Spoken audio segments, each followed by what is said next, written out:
Today, I have the privilege of having a conversation with a very special person. He's a living yoga master.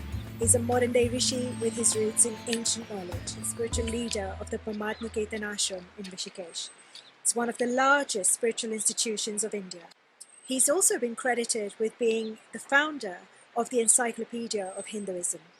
His name is Pujya Swami Chidanand Saraswati.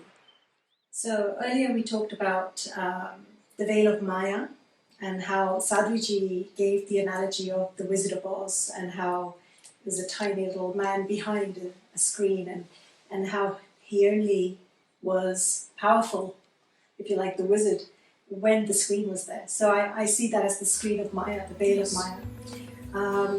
When we have experiences in life, and whether it's now, possibly even we bring them with us when we're born, perhaps from elsewhere, why is it so difficult to transform the grooves, the sanskars, the deep imprints that have formed within us because of the way things have happened in our lives? For example, you begin to believe when something happens once, and then you look for it the second time, and then the third time you know it's evidence, it's definitely, this is a fact. And so you begin to relate to it as a fact in life. And yet, even when one becomes aware that there is this imprint, there is this particular way of being I have, or a particular reaction I have to a situation, even then, when they make up their mind, even then, it takes a huge commitment, and it's a process. Mm-hmm. Why is it so difficult to transform? Is there a way to do it which is less traumatic? Okay, the number one. First thing is, whatever the imprints are of the past are there, no problem, but you can print something new today. Right. No matter how many imprints are there. Right. You are that powerful. God has given you the veto. Right. God has given you the veto in such a way you can say yes, happens yes, and you can say no, happens no. It's you who makes the difference. Let there be imprints. Let there be a destiny. Destiny is after yesterday. But what about today? Today is more powerful than anything else. The power of now is so powerful. Our problem is that we are lost in the past or in the future.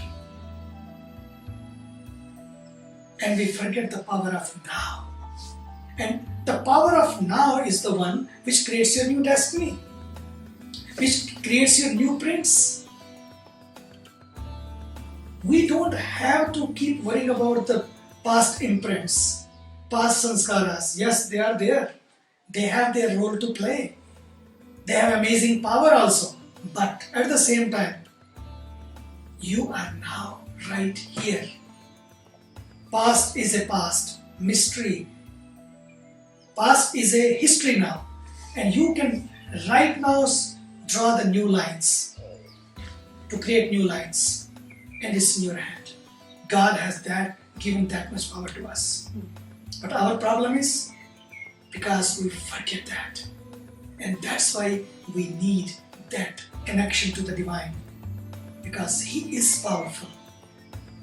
And that connection to the divine reminds me also that I am also powerful. He is divine, I am also divine. He gives and forgives. Same thing in our life also can happen. I can also give and forgive.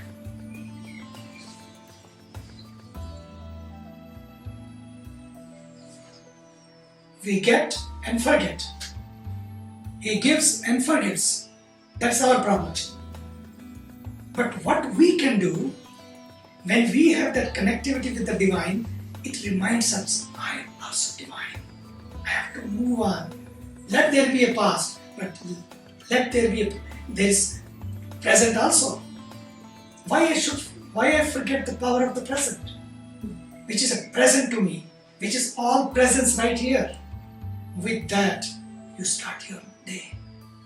You start every moment of your life And you will be amazed that you can create a new history. You can unfold a new mystery which is there waiting for that to be unfolded.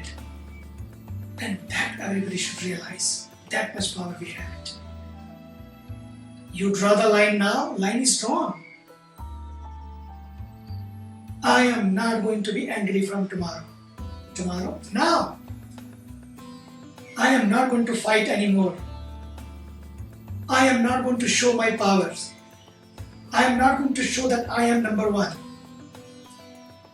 I am going to respect others. I am going to, whatever. I am just giving the examples. It can happen right now. And there will be peace immediately.